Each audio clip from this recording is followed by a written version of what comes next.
Economics is the foundation, a philosophical foundation for all business education. Microeconomics is about the specific components of the economy, such as consumers, firms, governments, how they interact in the markets. Macroeconomics, on the other hand, is the study of the overall economy. We look at how the overall economy performs, such as economic growth, employment, and price stability.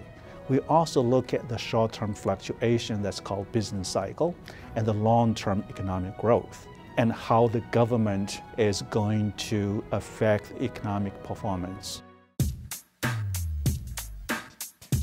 Very often people tell me, oh, at first we thought economics was very abstract, but after they learn the course, they realize how closely the concepts are related to the real world. In reality, when you see the real world, some companies are not making money and they are still operating. You might say, why don't they shut down? So after they take these courses, they should be able to try to apply what we learn in the classroom to what they observe on a daily basis. That's determined here in this graph by the point M. The first and the most important thing is don't be scared. People very often get scared when they first see the equations. They're not scary. They are really simple to solve if you come down and look at them and try to conquer them. So they are doable. They are solvable. And so all we need is a high school mathematical background. And of course, they can always ask me questions. I was born and brought up in the countryside in China. And I was the first college student in my family. Before that, none of our family members were exposed to higher education. But I went through many different stages of economic development in China and later on in the United States. I was very interested in all economic matters from very young. Till today, I feel that there are so many things that's fascinating. How people behave in economic society is very interesting.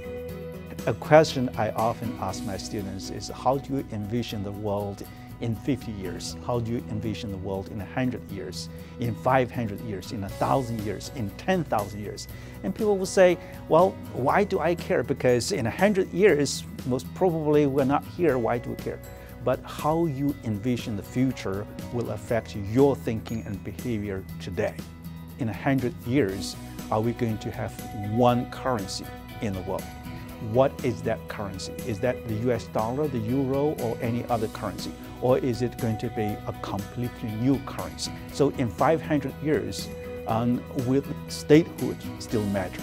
Maybe people no longer care about the territories or states, and so we become really a global society. I'm not a citizen of both countries. I was born and brought up in China, and now I'm a US citizen. The nice thing for me is that I have kept a close contact with China. Every time I feel excited when I go back to China because it is so different.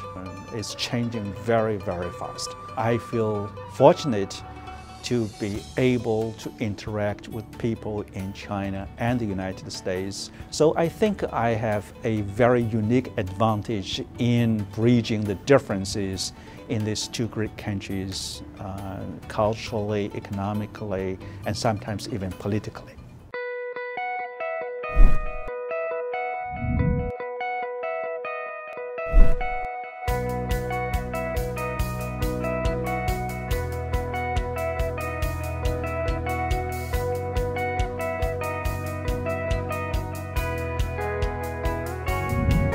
It's very difficult for a lot of people to pronounce my name properly, the last name.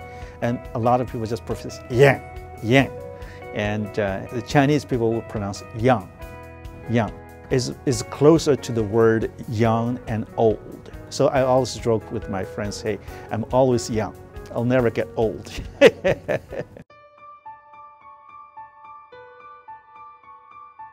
I'm a visiting professor and happy to do that. I learn a lot from Chinese students. I learn about China, about Chinese markets, about firms and people. I'd like to have conversations, dialogues with students. 叫贸易小岛，但是原来叫惠民地区，现在是滨州地区。 And very often we have very interesting and meaningful discussions. In 2009, Citigroup was facing that problem. When students ask me questions, I feel excited. I say, what happened? And I will just engage students in that conversation.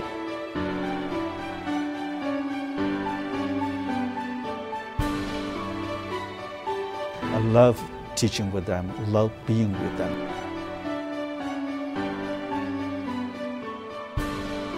That's how I feel that I'm very fortunate of being a professor.